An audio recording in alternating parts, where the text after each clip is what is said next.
Okay, good afternoon. You are ready to write your bio, and now you're ready to get a few of my helpful tips on how you can do that. So, hopefully, this is good information and you are able to roll through and write out a quick bio. Two different things to start. Now that you've got your headshot, we know that the most important thing beyond marketing strategy is going to be your personal brand, right? And that's a big part of your personal branding is your bio and your headshot. So once you have your headshot complete, we've got to come up with the right verbs, the right words to put together to really describe this really well-crafted, very powerful, and very exciting about me section for your social media pages and also your agent website. Okay, so a couple of tips to get you started.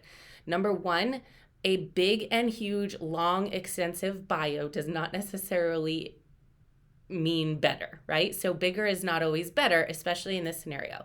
We do need two different versions of your bio. So tip number one is let's focus on two different versions of your bio, a big one and a small one. The small one, there's going to be a short and abbreviated one that really is very synonymous with the long bio.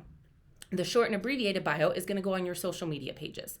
The longer bio is going to go on your agent website. We're going to have those two work together, and we have to make sure that the information is very synonymous and they link back to each other. So, tip number one, bigger is not always better. If you have a tremendously long history, this ties in tip number two. Tip number two is write it to last, meaning we want it to survive years and years and years of time as you progress through your real estate career.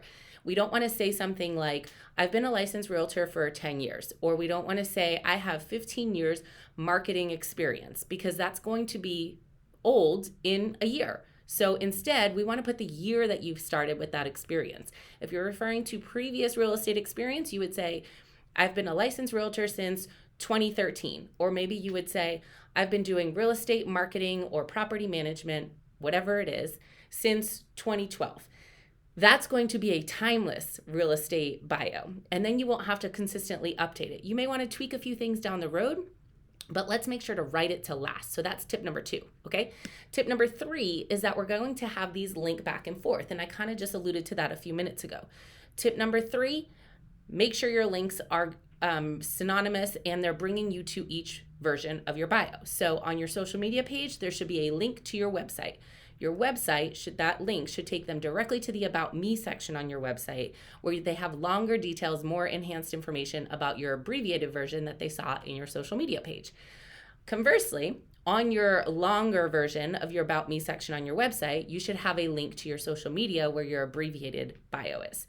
Just a couple bullet points go in your abbreviated bio that are really the true highlights of either your core values, your personality, things that people like to say about you, and then that's going to link back and forth, one to your long version and one to your short version, right? Okay.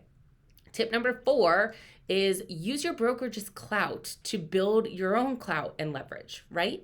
So even if you have experience in real estate, people aren't going to call you necessarily and say, hey, I would like to list my property with you because you joined this brokerage or because you're a part of this brokerage. The reality is this is a relationship business, and it always has been and always will be. So people are going to choose to work with you because of who you are. Sometimes they need to read your bio to figure that out. But what makes you a unique and successful realtor is going to be partnered and in conjunction with the things that your company provides. So sometimes that might be skill sets, skills and techniques and strategies that you learn from the training that your company provides. Sometimes it might be resources like marketing or access to an attorney that they don't have to pay a retainer for. All those things are what build you and make you a uniquely good agent. So what we need to do is build that leverage in through the brokerage that you've chosen to partner with.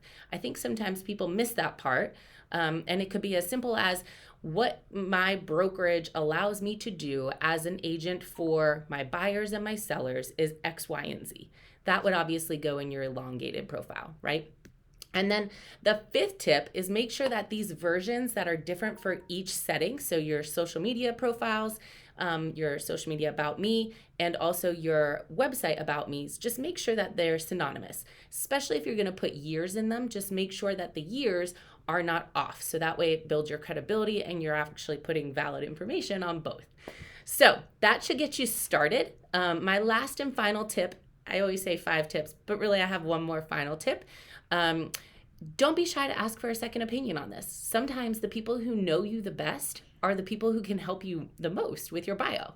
A lot of times, realtors especially don't feel comfortable talking about themselves, especially in a bio, and they say, I don't even know what to say. Well, that's okay. Reach out to your significant other, your best friend, your past clients that have used you over and over again, your broker in charge.